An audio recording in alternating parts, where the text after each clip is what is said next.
Contemporary Britain is a mixture of the traditional and the new. It still has a royal family. People still eat fish and chips, and there are still pretty villages with old-fashioned pubs. At the same time, it's a growing multi-ethnic and multicultural society, developing in many fields. The arts, architecture, science, education, finance, and politics. Britain is a place that's changing all the time.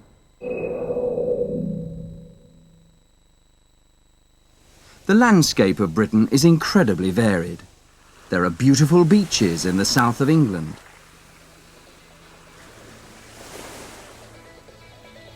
The south and east are mainly flat and low-lying. As we travel north, the scenery becomes more dramatic. Wales offers perfect locations for castles. There are spectacular rivers, hills and valleys in the Lake District. And further north, Scotland has magnificent mountains, coastlines and islands.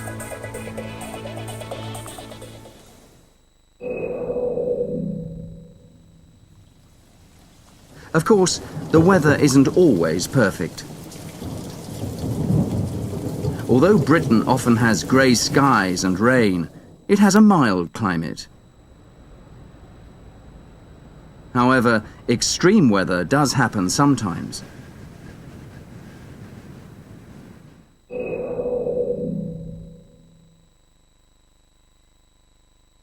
England, Scotland, Wales and Northern Ireland make up the United Kingdom of Great Britain and Northern Ireland. People usually refer to it as the UK or simply Britain. With a population of 59 million, Britain has the third largest population in Europe. Belfast is the capital city of Northern Ireland. It grew up in the 19th century during Britain's Industrial Revolution. It's a city of grand buildings,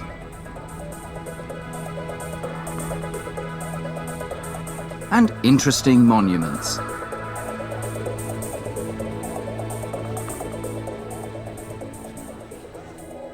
Cardiff is the capital city of Wales. It's a modern city that takes pride in its historic traditions.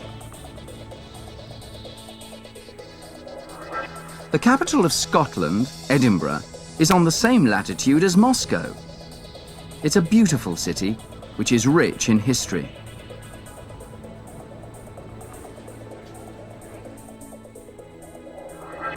London, the capital city of Britain, has a population of nearly 7.25 million, which makes it the largest city in Europe.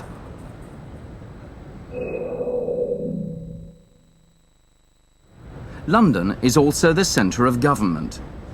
There are two Houses of Parliament, the House of Commons, with elected MPs, or Members of Parliament, and the House of Lords, which is non-elected.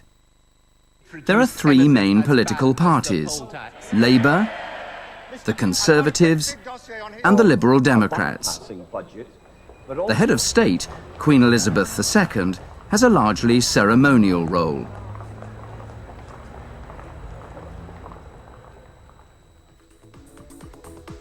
In 1999, the Labour government moved some political power away from London. There is now a Scottish Parliament in Edinburgh, and national assemblies for Northern Ireland, in Belfast, and for Wales, in Cardiff.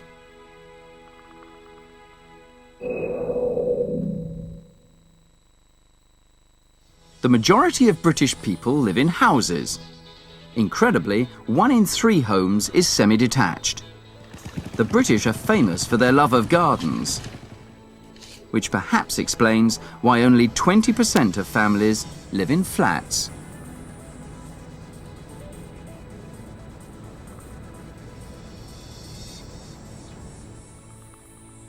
The average family size in Britain is getting smaller, with only 2.4 people per property. In fact, 30% of all homes only have one occupant. English, of course, is the main language in the UK, but there are other native languages. About 20% of the population of Wales speak Welsh.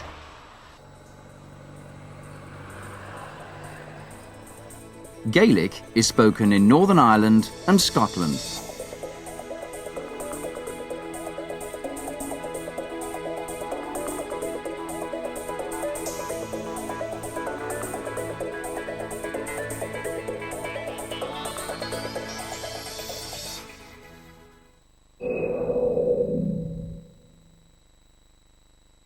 Britain has been politically joined to Europe since it joined the European Union in 1973.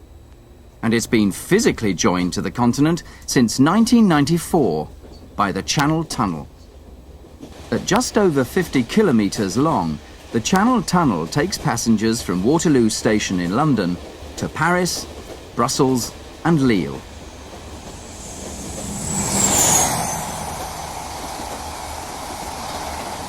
Britain is a major centre for international travel.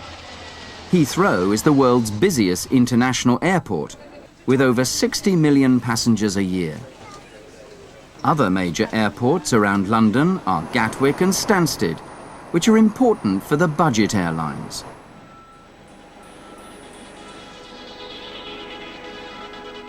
And London, like so much of Britain, is always on the move.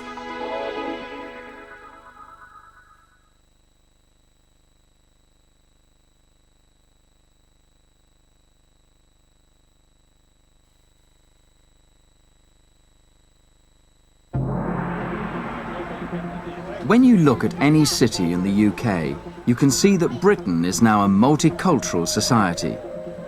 Walk down any high street and you'll see businesses and restaurants which show ethnic and cultural diversity. There's a huge ethnic mix in Britain. 8% of the population come from different ethnic groups. And over half of these people were born in the UK. Most migration into Britain happened during the 20th century. In the 1930s, there were refugees from wartime Europe. And in the late 1940s, there was immigration from the Caribbean.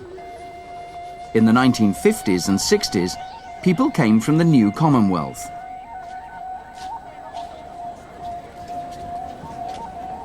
Nowadays, people continue to come to the UK from many parts of the world.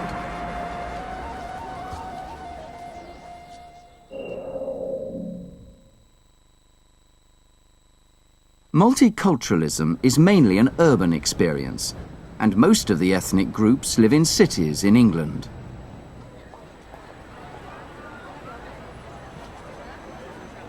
Today, the 5 largest ethnic groups are Indians, Pakistanis, Caribbeans, Africans, and Bangladeshis. There's also a large Chinese population, and Chinatown in London is a popular area, with its oriental gates, shops, and restaurants.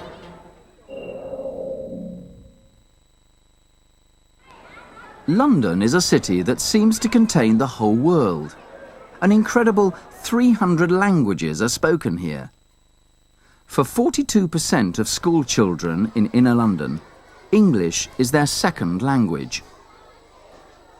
You'll hear languages such as Punjabi, Cantonese or Mandarin.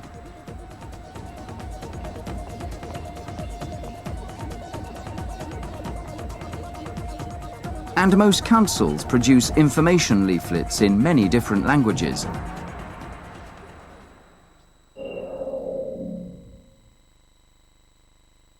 While Christianity is the official and largest religion, Britain has one of the biggest Muslim communities in Western Europe. There are 1.5 to 2 million Muslims and over 600 mosques and prayer centres. The Hindu faith has about 500,000 followers.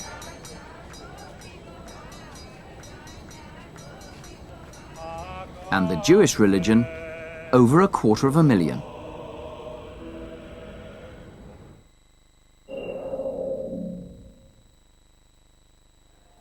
Ethnic groups have had a wide-reaching and positive impact on the social and economic life of Britain.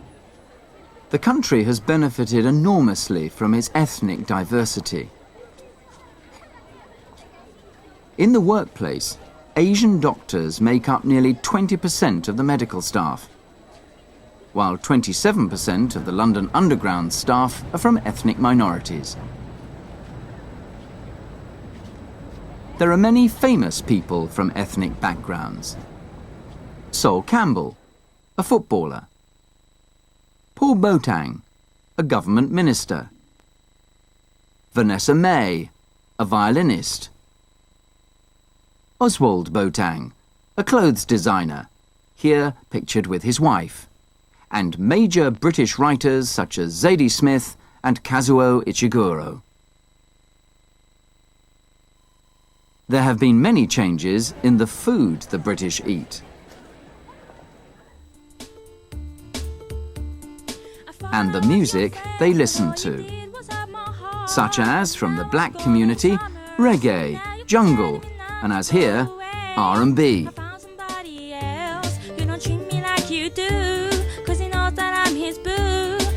Was love you, care for you. I was there for you, never even said thank you. I never played you, cause I realized it's you. It wasn't all about the... And rap. Got a couple of things he wants to get off his chest, and I'm going to talk now about all of the issues. When you have people running down the street, they need... While from the Asian community come the exciting sounds of Bhangra.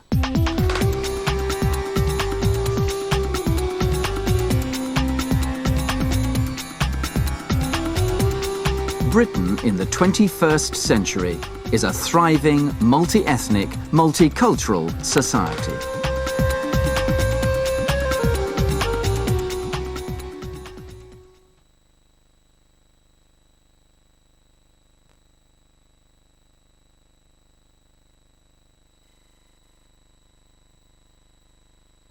What do you think of as traditional British food? Roast beef and Yorkshire pudding, fish and chips, or Scottish porridge for breakfast. Well, these dishes are still very popular, but what the British eat and how they eat it is changing. The great British breakfast of eggs, bacon, sausages and tomatoes is still eaten at home, especially at the weekend. But it's more common in hotels, bed and breakfasts and cafes. The most popular breakfasts at home are light and quick to prepare. Milk and cereal, or toast with tea, coffee or fruit juice. Coffee is increasingly popular in Britain, especially among young people. There are American-style coffee shops selling cappuccinos and lattes on every high street. And as for tea, well, that's still the nation's favourite drink. People drink an average of 3 cups a day.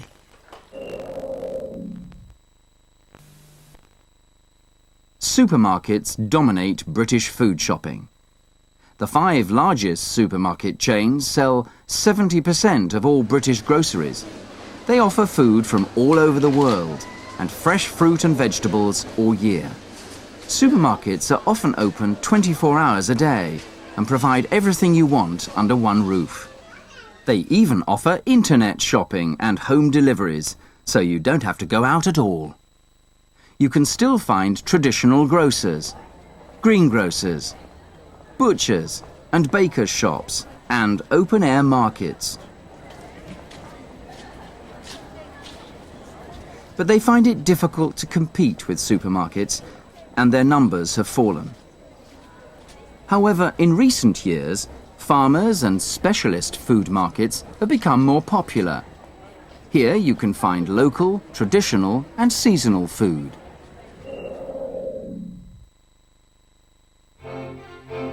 The sandwich was invented during the 18th century by the Earl of Sandwich. He wanted a quick and easy meal to eat while he was playing cards. Today, it's Britain's most popular lunch. There's an incredible variety, from the traditional cheese and pickle to prawn and mayonnaise and curried chicken.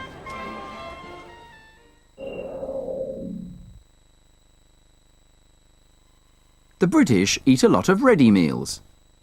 The demand for convenience food is growing all over Europe, but the British buy more ready-made meals than any other European country.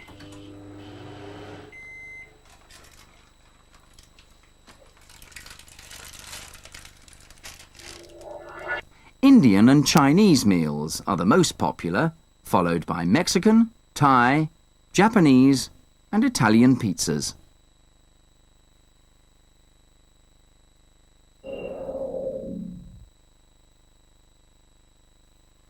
As less time is spent on cooking, it's becoming less common for families to actually sit down and eat together.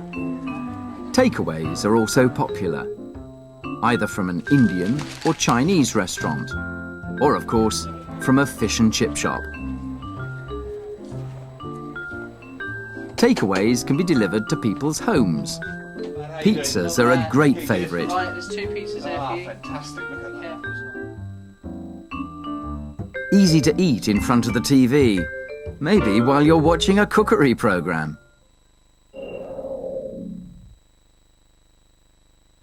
Fast food restaurants serving burgers and chips are everywhere. There's also a huge variety of restaurants to choose from, with cuisines from all over the world.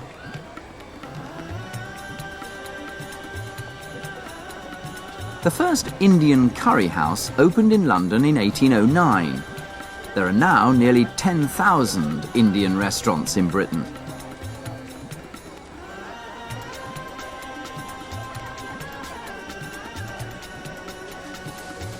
And one of the most popular dishes in Britain today is chicken tikka masala, which combines the traditional British taste for a gravy, masala, with an original Indian dish, chicken tikka.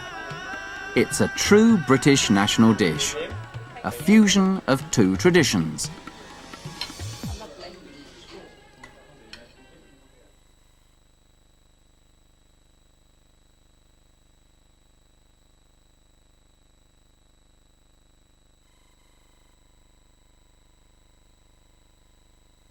New Year's Eve marks the end of the old year and the beginning of the new.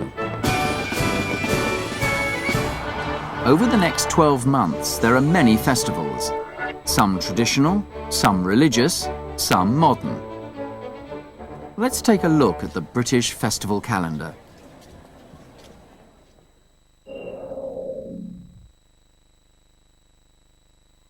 May Day, on the first day of May, is a spring celebration.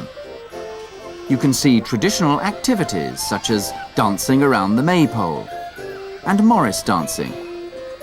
Nobody knows where this tradition comes from. Even Shakespeare described it as ancient. If you travel to Gloucestershire on the last day of May, you can see one of the strangest races in the world. It's called cheese rolling. The contestants run 300 metres down a hill and try to go faster than the cheese. It can be quite dangerous, but inevitably, the cheese wins. This is the Oxford and Cambridge boat race, held on the River Thames since 1845. 250,000 people watch the 2 university rowing teams from the riverbank, and 400 million watch on TV. And now for a summer horse race, where the clothes are as important as the horses. The 3rd day of the Royal Ascot Horse Racing Festival in June is Ladies' Day. Women wear the most extraordinary designer hats. The Queen arrives in a horse-drawn carriage before the start of the first race. Wearing a hat, of course. People wear exactly what they like at the Glastonbury Festival, one of the biggest and best music festivals in Britain. The 3-day event at the end of June attracts top bands, top singers, and over 140,000 people.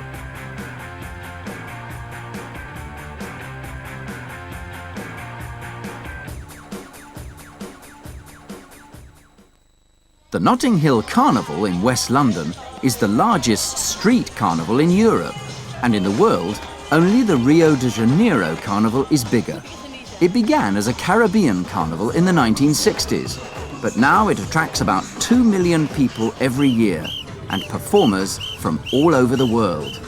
At the heart of the festival is a spectacular carnival parade, with floats, massive sound systems, and steel drum bands.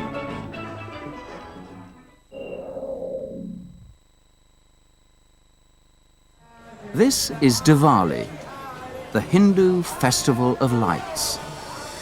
It happens in October or November and lasts 5 days. The 5th day marks the beginning of the Hindu New Year.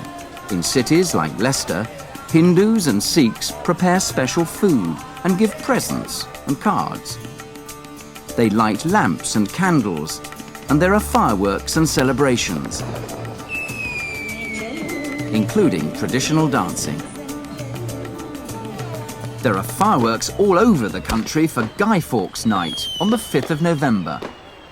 People have parties, light bonfires, and burn the figure of a guy. This is a tradition that goes back to the 17th century, when Guy Fawkes tried to blow up the Houses of Parliament with gunpowder.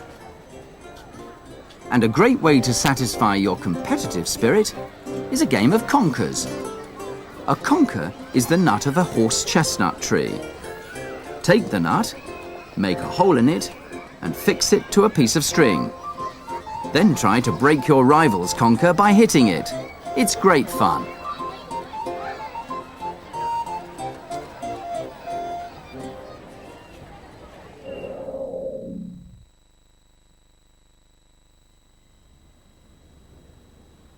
Once in Royal David City stood a lowly cattle shed, where a mother laid her baby. Christmas is Britain's most popular holiday.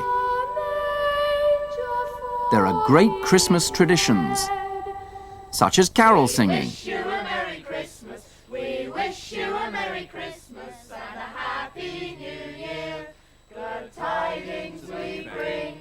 Christmas decorations, Christmas presents under the tree, and Christmas dinner.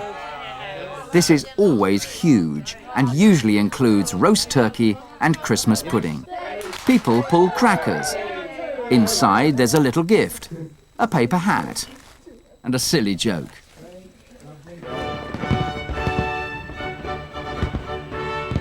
And that brings us back to New Year's Eve. There are parties all over Britain, and everybody is waiting, like these crowds in Trafalgar Square, for the 12 chimes of Big Ben, when the old year ends and the new year begins.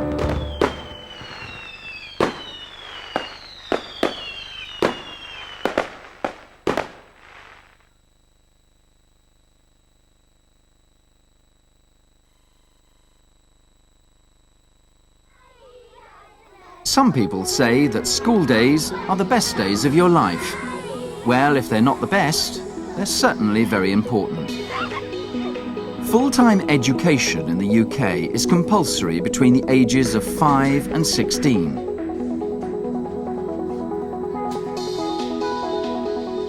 About 93% of pupils in the UK receive free education. The other 7% attend private schools.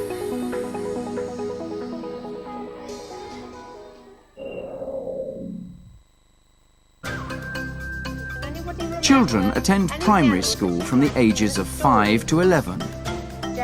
There are about 25 to 27 children in each class. One of its aims is to teach children to read well and to handle numbers. Schools usually devote an hour to literacy and an hour to numeracy every day. In the UK, there is a computer in every primary school. In fact, the average is 16 per school. In secondary schools, that figure rises to over 100. A lot of this equipment is bought with money that schools and parents collect through special events and sponsorship.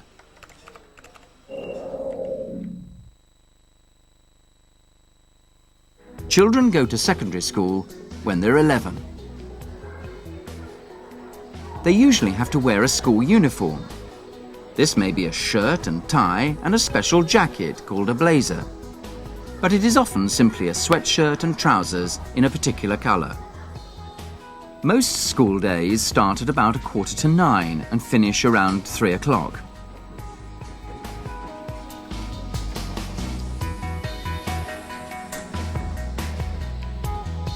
Many students stay for lunch and either take sandwiches or have a school dinner.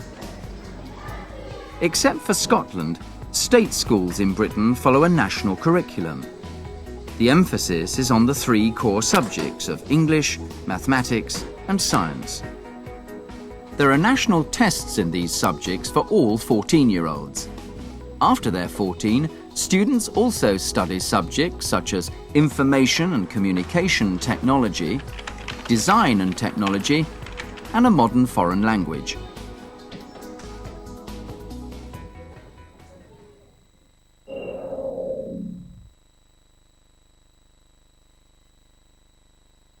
After they're 16, students take GCSE exams. Around 70% of students then continue to further education, specialising in 3 or 4 subjects. They may take AS-level exams after a year, and then at 18, they take A or advanced level examinations. Students can choose any course at any university, but they have to get the right qualifications to be accepted. Between school and university, some people take a gap year, a year out of education, for work experience or to travel.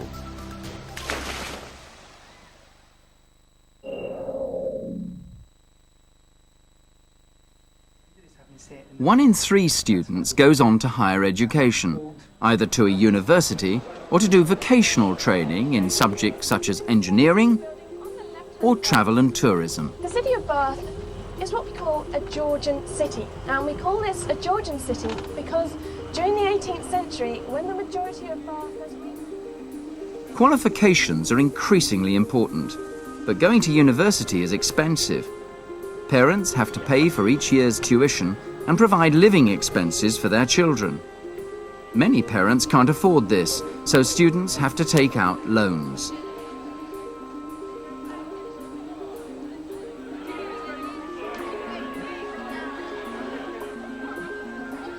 Well-known traditional universities like Oxford and Cambridge are among the oldest in the world.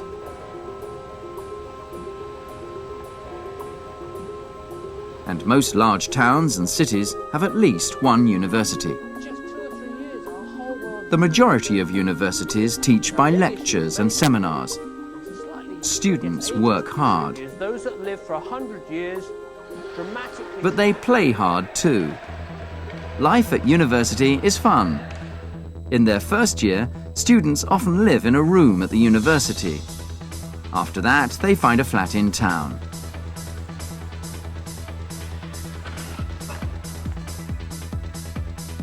There are lots of societies to join. And sports to play. And at the end of their courses, students pass their final exams and graduate.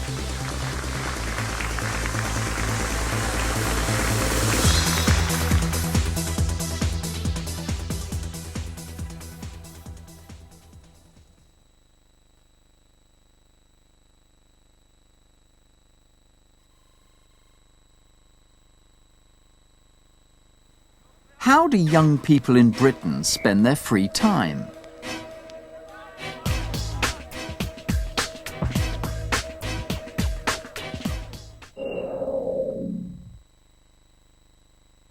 It's no surprise that sport is popular, both watching it and playing it.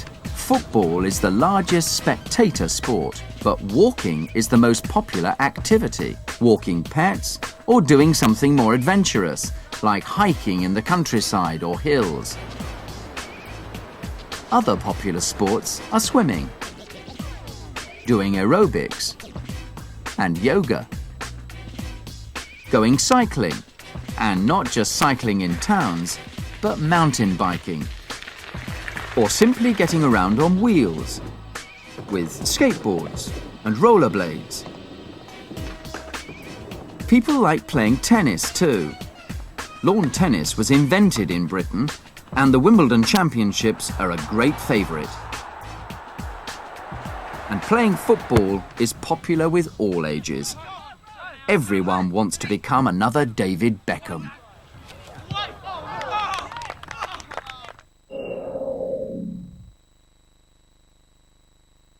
At home, computers are at the heart of the most popular pastimes, whether playing games, surfing the net, or emailing.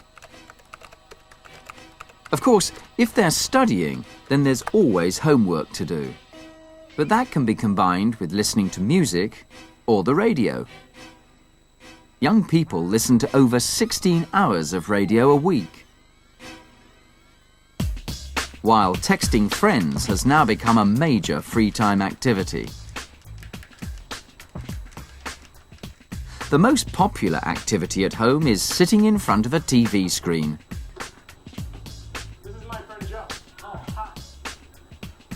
People watch an average of 25 hours of television every week.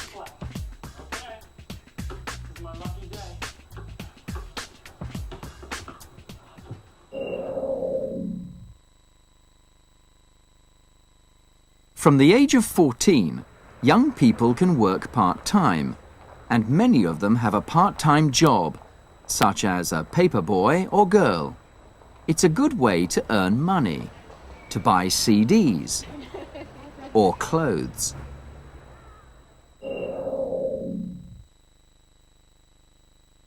A recent government survey reveals the most popular activities for young British people outside the home. In reverse order, at number 8, it's going to the theatre. The West End is still important. But there are a lot of smaller fringe venues putting on more experimental plays. At number 7, it's visiting museums and galleries. Tate Modern, which houses 20th century and contemporary art, used to be a power station. It attracted over 5 million visitors in its first year. At number 6, it's going to a fun fair, or one of the amazing theme parks such as Alton Towers.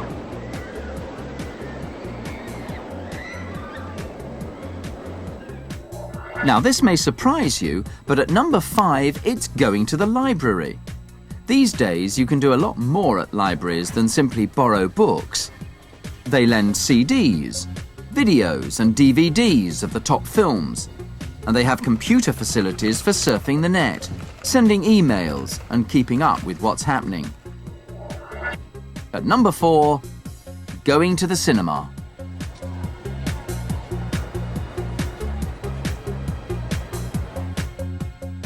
And now the top 3. At number 3, going clubbing.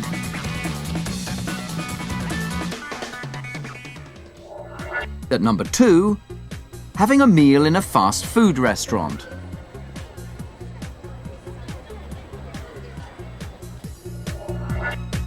And at number 1, going to the pub with friends. Most young people said that that was their favourite activity outside the home. Nowadays, many pubs play music and serve continental-style food. In fact, hanging out with friends, wherever it may be, is easily the most popular thing to do outside the home.